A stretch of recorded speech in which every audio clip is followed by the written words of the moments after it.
Amigos, ¿cómo están? Bienvenidos a Hoy en el Derecho, en esta parte segunda de la charla que tenemos con el juez Juan Gonzaga, juez de ejecución penal. Nos acompaña, como siempre, nuestra querida amiga Diana Romo. Bienvenida, Diana, bienvenido, juez. Muchas gracias, nuevamente, gracias por la invitación. Pues bueno, nos quedamos en el programa anterior platicando de algunos temas en esta charla de amigos que tenemos aquí siempre en Hoy en el Derecho. Se quedó en el aire de la sesión anterior una pregunta que creo podría ser de interés general, sobre todo para las personas que no conocen bien esta figura de la ejecución. En esta parte que platicábamos humana que tiene el juez, esta característica importante del juez de ejecución, ¿hasta dónde el juez se involucra en ciertos temas para poder tomar de oficio algunas iniciativas para velar por garantizar precisamente los derechos humanos de las personas que están teniendo una pena, que están cumpliendo una pena en ese momento? Y la segunda, un tema de beneficios. ¿Hasta dónde los beneficios en realidad son discrecionales, son solicitados, son obligatorios, son de urgencia, no lo son? No sé si pudiéramos tocar un poquito ese tema, por favor, pues. Sí, claro, cómo no, con mucho gusto. En relación con la primera pregunta, no nos podemos involucrar sentimentalmente hablando de subjetividad. Sí, no. Desde luego, claro que no. Tenemos que resolver conforme a lo que establece la norma. Pero sí, la norma señala que somos jueces que debemos de hacer respetar los derechos fundamentales. Sí, yo me refería a involucrarse en el tema, por ejemplo, de la pandemia. Okay. Ahora que dices, oye, si hay un tema real, sí, claro. Yo tengo pues, personas que están bajo mi jurisdicción y me involucro en el sentido de que quiero garantizar su derecho a la salud, claro, por ejemplo. En ese sentido era sí, como yo me refería. Sí, claro. En relación con ese punto, la propia norma nos autoriza, de entrada, aplicar lo que más le beneficia a la persona privada de la libertad.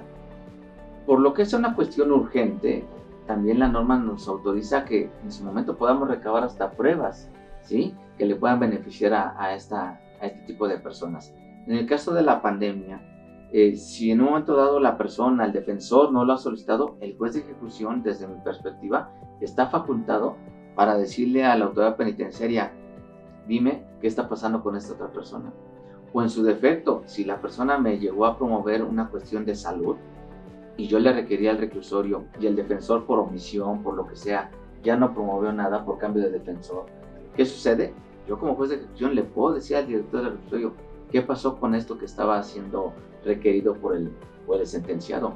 Hay muchos casos donde los sentenciados requieren de una operación, ¿sí?, de una cirugía, y en estos casos pues no culmina el asunto hasta que no nos mandan ya los resultados, pues a lo mejor de la cirugía o del tratamiento que haya sido llevado a cabo. Ahora no nada más son cuestiones de salud o relacionadas con el derecho fundamental de salud, se pueden presentar cuestiones de tortura en reclusorio, de incomunicación.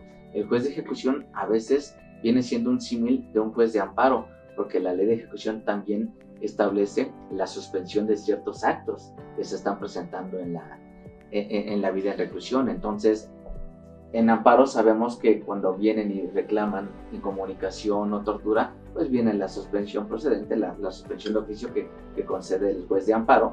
Y aquí en la ley de ejecución también el juez facultado puede otorgar este tipo de suspensiones. Desde luego habrá que ver cuál es el matiz o el efecto que le pueda dar a esa suspensión correspondiente, ¿no? Entonces, eso en relación a la forma en cómo puede actuar un juez, que desde luego, si se sensibiliza, ¿no?, tiene que atender a la realidad que se está viviendo en nuestra sociedad. Eso es en relación a la primera pregunta. De los beneficios. En esa primera pregunta, en donde sí hablamos de sensibilización, la gente nos está viendo, y quien tiene algún familiar, a empezar que no es culpable, ¿no?, a pesar que ya esté sentenciado, sí, cuando estamos en un tema para nosotros urgente de solicitar algún beneficio, de poder decir, bueno, pues a ver, estamos cumpliendo con todos los requisitos, podría salir de manera anticipada y nos puedan contestar, o a través de la interposición de un amparo, que nos digan: oye, esto no es urgente, perdón, pero para nosotros la parte defensora y también para la familia, por supuesto que es urgente. ¿Cómo lo podemos tratar bajo ahorita esta circunstancia de la pandemia? Ok. Hay cuestiones que se han considerado urgentes y otras no. Tratándose de vulneración a derechos fundamentales como sería el derecho a la salud, a la alimentación, a recibir agua, un trato digno, desde luego pueden ser consideradas cuestiones urgentes. Tratándose de beneficios, concretamente beneficios preliberacionales, porque hay otro tipo de beneficios, si ahorita me lo permite, tal vez haga la acotación, pero tratándose de beneficios preliberacionales, ya la Corte ha establecido que no se trata de un derecho, sino de una facultad discrecional del juzgador, y por eso algunos han considerado que al tratarse de esas características, pues no es obligatorio que le dé un trámite urgente. Sin embargo, tiene que ver muchas veces con la libertad, y la libertad pues creo que sí es una cuestión urgente, y en algunos casos existen algunas posturas, existen algunos criterios, sobre todo, si mal no recuerdo, algunos acuerdos donde se han autorizado que este tipo de beneficios preliberacionales, aún estando en pandemia, se tramiten, ¿sí? No que se resuelvan, sino que se tramiten. ¿Por qué? Porque un beneficio preliberacional, con base en lo que establece la ley, no implica de que yo, sentenciado o yo, defensor, llegue y le diga al juez, oye, quiero salir antes, sino que se requiere de un procedimiento que marca la propia Ley Nacional de Ejecución. Por eso algunos juzgadores han estimado que no era urgente, porque aquí se tenía que esperar la tramitación respectiva, ¿no? Es un procedimiento establecido en la propia Ley de Ejecución. Qué interesante. De lo que tocó este juez respecto al tema de salud, ¿qué sucede con las personas que son adultos mayores o con las personas que tienen un tema, por ejemplo, de cáncer?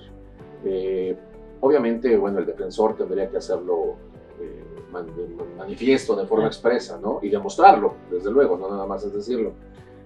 Y me llamó la atención porque estoy vinculando lo que vimos en el programa anterior respecto a que nos decía que hay deficiencias en atención médica dentro de los centros penitenciarios.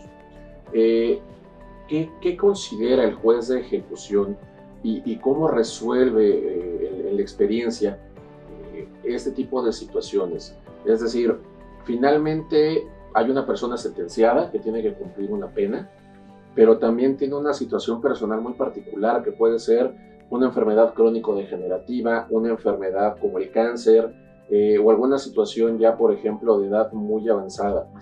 Inclusive, voy a ponerme en el caso personal, yo soy discapacitado y hay gente discapacitada en los mismos centros penitenciarios. ¿Cómo considera el juez de ejecución esas situaciones? Okay. Estamos hablando de una persona que está compurgando una pena de prisión derivada de una determinación judicial que es una sentencia. ¿Okay? Algunos estiman que la prisión es un castigo. Entonces, cometiste un delito y te quedas castigado. Sin embargo, la ley de ejecución establece que en ocasiones es innecesaria e irracional esa prisión. Y es innecesaria e irracional atendiendo a las características particulares de una persona. ¿Qué características? Un adulto mayor, una persona con una enfermedad crónico-degenerativa, una persona con una enfermedad terminal. Entonces, en esos casos, ¿qué sucede? Existe una figura en la ley de ejecución que se llaman medidas de seguridad. Entonces, una persona que tiene esas características, a través de un procedimiento que marca la ley de ejecución, puede, por sí misma o a través de su defensor, promover, desde luego, una controversia donde solicite se sustituya la pena de prisión que está cumpliendo por una medida de seguridad, es decir, por una prisión domiciliaria, por decirlo así. O yo no quiero estar en el reclusorio X, atendiendo a mi enfermedad, me pueden atender. A nivel federal tenemos el CEFEREPSI en el estado de Morelos. Ahí en el estado de Morelos, este CEFEREPSI cuenta con una serie de acondicionamientos donde la mayoría de las personas que tienen un padecimiento o un trastorno mental están siendo atendidas en ese lugar, ¿no? Entonces, ¿qué es lo que pasa con esta sustitución? Te cambio la prisión por esta medida de seguridad. Desde luego, se requiere acreditar esas cuestiones a través del procedimiento correspondiente. Okay. Muy interesante. Por lo menos nos da tranquilidad de que sí existe, hay que agotar el procedimiento, pero sí existe el aporte, ¿no? Y, claro. Y nada más habrá ahora que ver, ¿no? Si se tiene la capacidad para poder atender a todas las personas que llegan a tener una necesidad de este tipo. Desafortunadamente, lo comenté en el programa pasado, uno de los problemas que existe en nuestro sistema penitenciario es esa falta de atención médica. ¿Y por qué? Por la sobrepoblación que existe en nuestro país. Es un tema complicado. Es un tema interesante. que no nada más llega aquí al tema de ejecución, sino que abarca otros temas interesantes que seguramente estaremos aquí abordando ya en un corte. Vamos a un corte. Estamos hoy en el derecho, regresamos. La Barra Mexicana Colegio de Abogados se suma al movimiento Un Día Sin Nosotras, convocado para este 9 de marzo de 2020 ante la situación de violencia que enfrentan las mujeres en nuestro país. Enfrentar los retos del deterioro del Estado de Derecho en estos tiempos no es tarea sencilla. Estamos trabajando intensamente en las diversas actividades que nos corresponden. Afortunadamente contamos con una membresía cada vez más unida y participativa.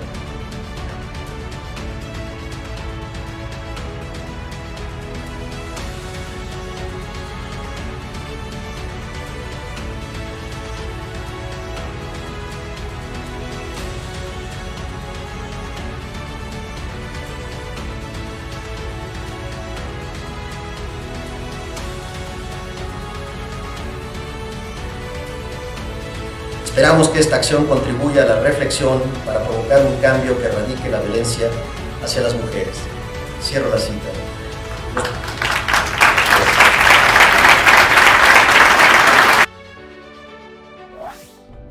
Estamos de regreso en Hoy en el Derecho y quiero que retomemos una pregunta que hizo David, la segunda, porque si no luego va a terminar y va a decir, Diana, es que tú quisiste acaparar y no me contestaron. Estamos hablando del tema de los beneficios, ¿no? Y ahí el juez nos contestó que había que delimitarlos.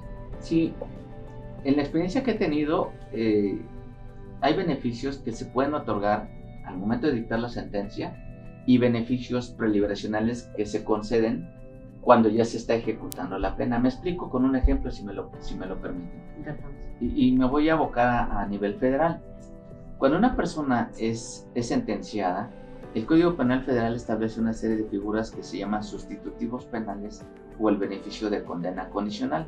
Creo que en la Ciudad de México se llama libertad condicional, algo así. Pero a nivel federal es condena condicional y sustitutivos penales. ¿Qué sucede? Para que se concedan estas figuras, el primer requisito es que no rebase la pena de 4 años de prisión. Entonces, a Juan Pérez se le condena a 3 años de prisión y con base en lo previsto en el 70, dependiendo de la fracción, se le podrá sustituir esa pena de prisión por alguno de los sustitutivos que establece dicho numeral. Tratamiento en libertad, jornadas de trabajo, semilibertad o multa. ¿Sí? Multa como sustitutivo, no multa como sanción. ¿Ok? Bueno, o la condena condicional. La condena condicional es un beneficio que suspende 2 penas principalmente: la cárcel o la privativa y la multa sanción. Si se adhieren a ese beneficio, le dice el juez, no vas a pisar cárcel y no vas a pagar la multa sanción, ¿no? Con el beneficio de condena condicional. Pero insisto, uno de los requisitos es de que no rebase los 4 años de pena privativa de libertad, entre otros requisitos que establecen el 70 y el 90. Pero esos son beneficios que se otorgan en la sentencia particularmente. ¿Qué sucede cuando una persona es sentenciada a una temporalidad mayor? Siempre pongo el ejemplo de una persona condenada por un delito contra la salud en su modalidad de transporte de marihuana, ¿sí? Y le imponen la pena mínima, 10 años de prisión, conforme al 193 y 194 del Código Penal Federal. Son 10 años de prisión, desde luego no alcanza los otros beneficios a los que acabo de hacer alusión. Entonces, él empieza a compurgar su pena privativa de libertad. ¿Sí? ¿Puede salir anticipadamente? Sí. No forzosamente hasta los 10 años. A lo mejor él empezó su detención en el 2014. Esos 10 años los va a cumplir en el 2024. ¿Puede alcanzar un beneficio preliberacional? Sí. Y esa es la distinción que nos hace la Ley Nacional de Ejecución Penal. Cuando ya esta persona está compurgando la pena, entonces la puede alcanzar de manera anticipada. Particularmente hablamos de 2 beneficios preliberacionales, que es la libertad condicionada y la libertad anticipada. Prácticamente son los mismos requisitos con diferentes efectos o consecuencias. La libertad condicionada requiere que la persona haya cumplido el 50% de la pena corporal tratándose de delitos dolosos. Entonces, si son 10 años, con 5 años podría alcanzar, entre otros requisitos que a ver si nos da tiempo de charlar de ello, ¿no? Y la libertad anticipada requiere el 70% para delitos dolosos y el 50% para delitos culposos. ¿Okay? ¿Qué diferencia hay entre una y otra? La libertad condicionada, como su nombre lo indica, sujeta a una serie de condiciones a la persona. Ok, Juan, vas a salir cuando llevas la mitad, pero te voy a sujetar a una serie de condiciones. Que trabajes, que estudies, eso ya dependerá del juez de ejecución y las condiciones que le impongan. Pero hay dos modalidades. Hay modalidad de libertad condicionada con monitoreo electrónico y libertad condicionada sin monitoreo electrónico. Una figura nueva que tal vez no muchos la aplican. ¿Por qué? Porque tiene un costo. La ley de ejecución establece que el monitoreo electrónico lo tiene que pagar el Estado. Sin embargo, y lo digo con tristeza, el Estado a nivel federal no tiene dispositivos electrónicos. ¿Y qué ha sucedido en la realidad? Que los sentenciados pagan ese dispositivo electrónico y están sujetos a un brazalete. Y hago esta seña porque muchos se lo colocan en el tobillo. Esa es libertad condicionada con monitoreo electrónico. Y está sujeto a una serie de condiciones. Ya cuando concluyes con esas condiciones, pues bueno, terminará ese beneficio. La libertad anticipada, Diana. Antes que pasemos, nada más para que les quede claro, porque no todos somos, bueno, no Okay. todos somos abogados quien nos ve. Y decíamos, cuando se le detuvo en el 2014 y una de las condiciones es haber cumplido el 50%, podríamos decir que esos 10 años se dan en el 24. en el 24 y la mitad sería en el 2019. Así es. Entonces, ¿pero es desde su detención o una vez que ¿Se dicta sentencia? que se dicta sentencia? No. Ya el artículo 20 constitucional establece que se tomará en cuenta todo el tiempo que ha estado privado de su libertad esta persona. Aquí sí hay que destacar un punto. Muchos creen que una persona está detenida a lo mejor desde que se le dicta una medida cautelar.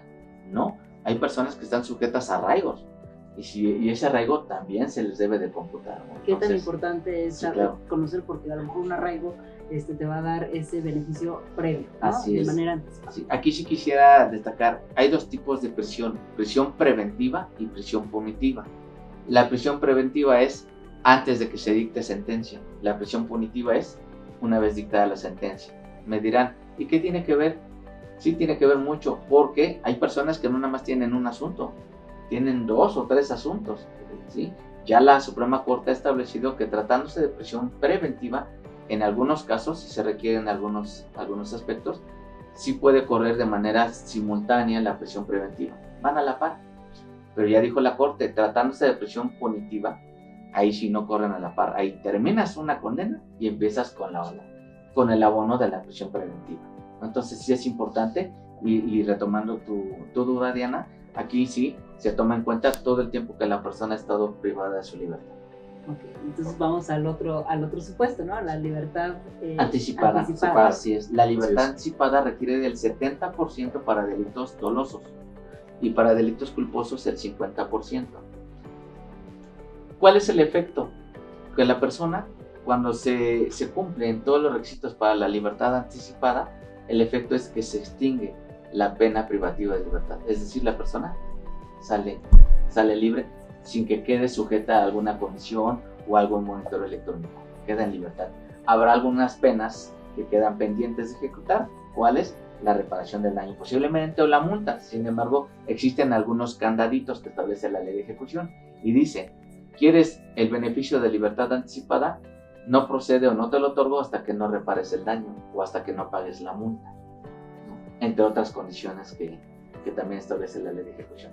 Entonces, a manera de conclusión, se puede decir las dos diferencias fuertes entre estos beneficios es que una extingue la pena de prisión y la otra deja a una persona sujeta a una serie de condiciones.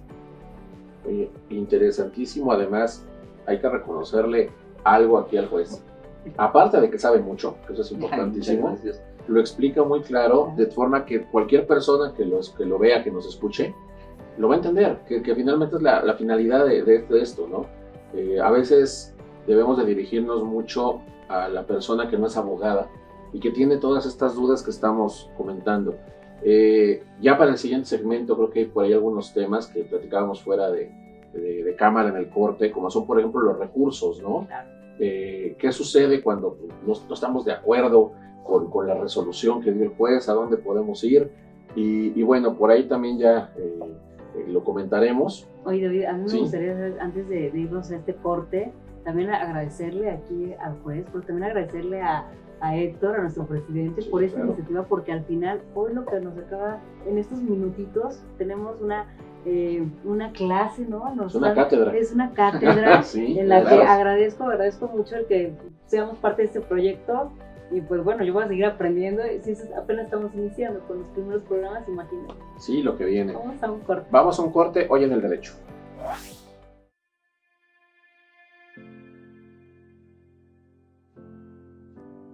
Este es un mensaje de la Barra Mexicana Colegio de Abogados para todas las personas de nuestro querido México, esperando compartir un sentimiento de aliento y esperanza ante los embates del coronavirus. Este mensaje se presenta por conducto de 5 miembros del Consejo Directivo, 5 coordinadores de comisiones y 5 presidentes de capítulos con paridad de género. La emergencia sanitaria nos afecta ahora más que nunca y es por ello que te invitamos a fortalecer la unión, la tolerancia con tus seres queridos y con la sociedad en general. Erradiquemos la violencia en el hogar y procuremos una sana convivencia en casa, así como en las relaciones de trabajo. Hacemos votos para que la solidaridad y el altruismo surja en los corazones de todos aquellos que tienen el privilegio de poder ayudar. Médicos, enfermeras y demás personal de salud cumplen con su deber de cuidarnos a pesar de los riesgos que ello implica. Correspondamos, por favor, a ese cuidado con respeto y agradecimiento que se merecen. Si bien la pandemia está agravando la situación económica del país, te invitamos a hacer un esfuerzo de civilidad, honestidad y sobre todo de buena fe para que podamos llevar a buen puerto los acuerdos que afectan nuestra capacidad de cumplimiento y que impactan la economía familiar. En la medida de lo posible, mantengamos las fuentes de trabajo y la mayor cantidad de trabajadores que requieren las familias. Como dice Jalil Gibran, por muy larga que sea la tormenta, el sol siempre vuelve a brillar. Mantengamos viva la esperanza y cumplamos con las medidas sanitarias para evitar contagios. Debemos dejar de lado nuestras diferencias y unirnos en torno a un mismo objetivo común: superar esta emergencia sanitaria. No permitamos que los discursos y las expresiones de odio o discriminación nos dividan. Ahora más que nunca, la solidaridad, la empatía y la honestidad nos deben fortalecer. México es un gran país, con un pueblo extraordinario que no se vence con las adversidades. El COVID-19 no nos vencerá, al contrario, nos fortalecerá si lo enfrentamos con humanismo. El pesimista se queja del viento. El optimista espera que cambie, pero el realista acomoda las velas. Adaptémonos a la nueva realidad. Ahora que debemos estar más tiempo en casa para no incrementar los riesgos de contagio, aprovechemos la oportunidad, nosotros los mayores, para ser los ejemplos a seguir por parte de los menores. No nos olvidemos de ser felices con lo más valioso que tenemos, el amor de nuestra familia y nuestros verdaderos amigos. Estamos seguros que saldremos adelante y deseamos que todos podamos sacar lo mejor de nuestra humanidad para el bien de nuestros seres queridos y la sociedad en general. ¡Ánimo!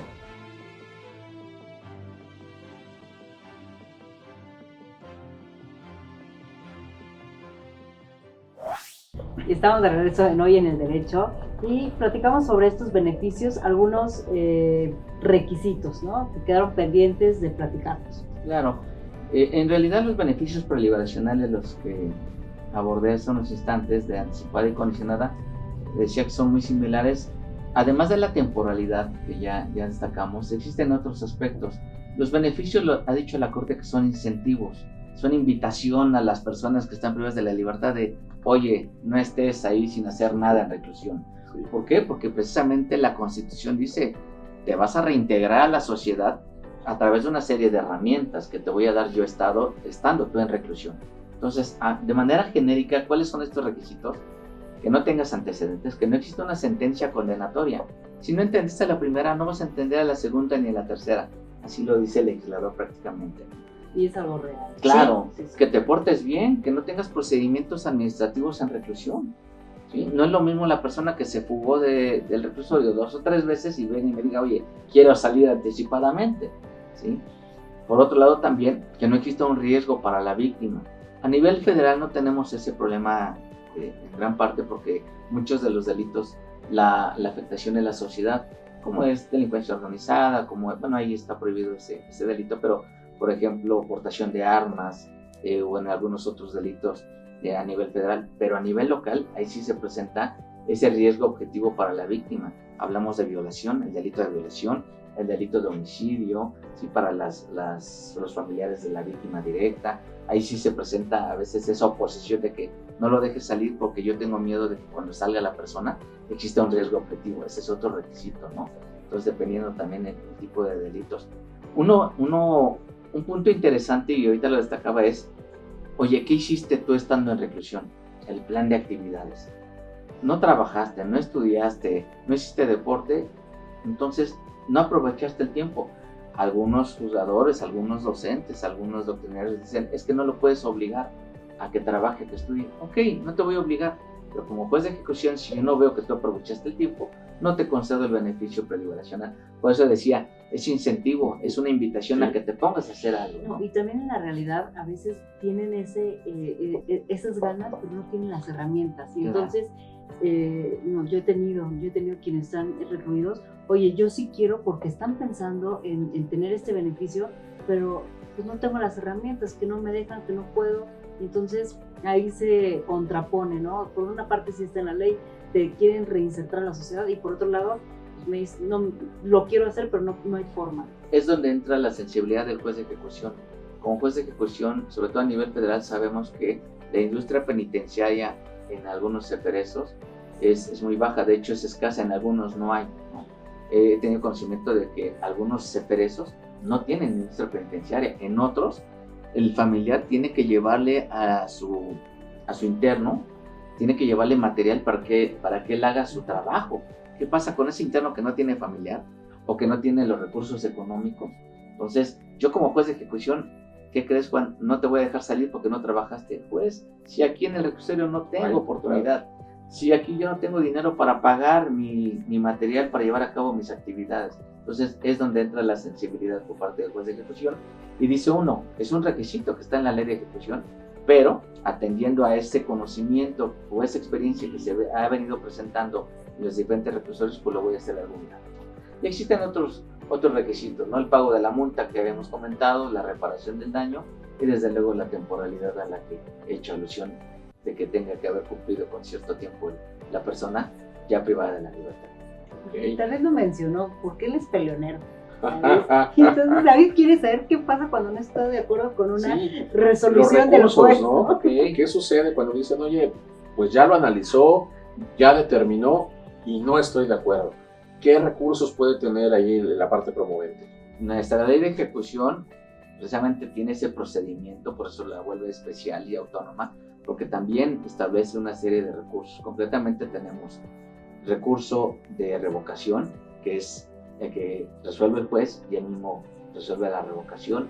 Recurso de apelación, resuelve el juez de ejecución y quien va a conocer una autoridad superior, que en este caso podría ser un tribunal unitario a nivel federal, ¿sí? Pero desde luego hay actos en ejecución que no nada más se pueden impugnar a través de estos medios, sino también a través del juicio de amparo indirecto principalmente, ¿no?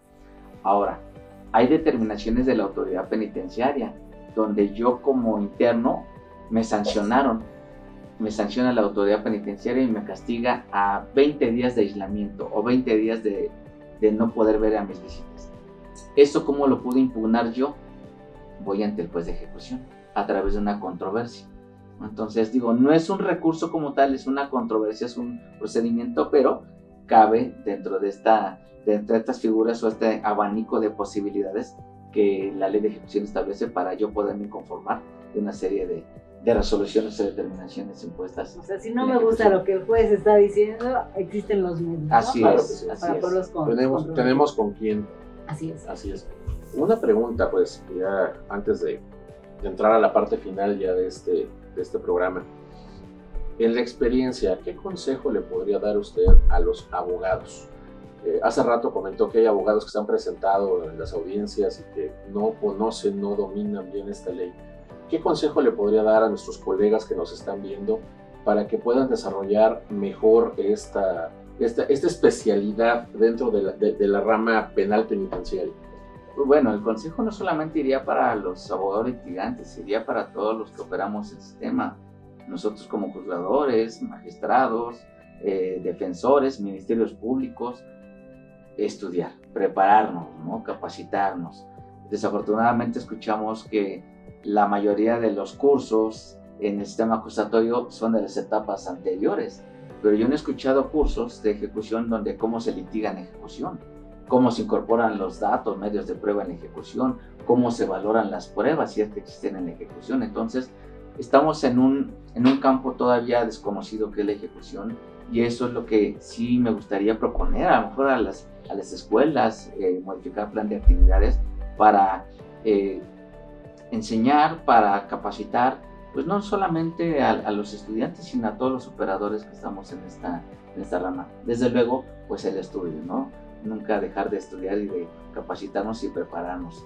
Llámese litigantes, llámese fiscales, llámese defensores, llámese jueces, y bueno, todos los que nos vemos involucrados en esta etapa, ¿no? Y creo que es la ley de vida de cualquier profesión, ¿no? Si no te... Todo. Independiente, arquitecto, ingeniero... médico. Todo. Por supuesto, porque la tecnología va avanzando, porque las enfermedades van avanzando. Entonces creo que en todas las áreas la capacitación es un punto esencial. ¿No? Y bueno, yo para concluir ahí esta entrevista, nos gustaría conocer un poquito más a la persona. Es decir, la parte humana, sí, a su señoría, al juez. Algunas preguntas ahí, a lo mejor un poco inesperadas, pero ¿eres más diurno o nocturno? Nocturno. ¿Eres más de...? Se ven las ojeras. ¿Eres más de físicos, o sea, de libros físicos o libros digitales? No, físicos, no. No hay como me canso yo con las tablets. Sí, perdónenme, no, yo también. Acabo de pedir uno y es esa sensación. Físicos. ¿Alguna comida favorita? Ay, sí, soy muy comelón. Me encanta el pozole. Sí. Me encantan las milanesas, me encantan los tacos. Yo soy de todo. ¿Deporte favorito? Fútbol americano. ¿Ya se ha practicado o para ver? Me encanta el fútbol americano. ¿Algún equipo? Los Halcones Marinos de Seattle. Invictos hasta el pasado domingo, pero ahorita ya se lo quitaron. Sí. ¿Pluma, fuente o bolígrafo? Bolígrafo. Sí, eso nunca falla, ¿no? Sí, es que el otro se me ensucian las camisas a veces. Oye, pues muchísimas gracias por haber estado aquí. Diana, de verdad un deleite el tener aquí al juez. ¿Sabes qué? Antes de cerrar, quiero agradecer porque al final con este gran cierre, ¿no? Podemos conocer, creo que nos están viendo muchas familias, nosotros que en la barra, a través de la fundación, llevamos asuntos pro bono y que van encaminados a eso de cómo existen jueces sensibilizados, cómo los abogados también estamos muy sensibles a todo lo que le está pasando a la familia, a quien tenemos sentenciado, ¿no? Por la razón que haya sido, pero pues que existe este ser humano, ¿no? Y que ya vimos que también tiene... también come. Pues, que come rico, que le gusta el fútbol, que tiene pasiones. Te agradecemos muchísimo, Juan, porque aparte aceptó un doble programa, ¿no? Sí. Y gracias por tu tiempo, gracias por este gran programa. No, muchísimas gracias. De verdad, una felicitación por conocer al profesionista y sobre todo al ser humano, ¿no? Esperamos que sea de mucha utilidad este programa para todos los que nos están viendo. Y bueno, pues nos vemos en el siguiente programa de Hoy en el Derecho. Muchísimas gracias a todos. Muchas gracias. Gracias.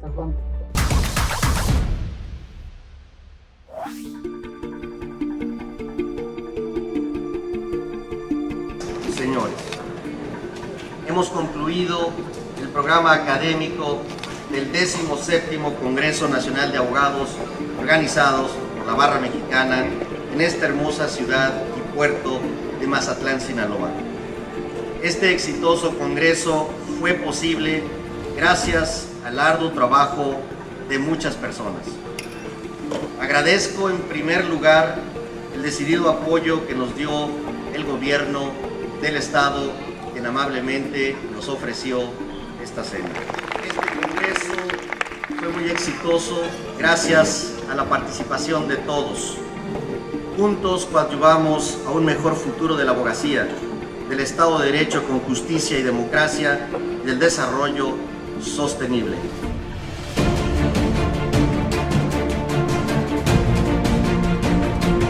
Aprende uno más afuera que adentro, con todas las vivencias.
Enhorabuena, bienvenidos y ¡pulsa!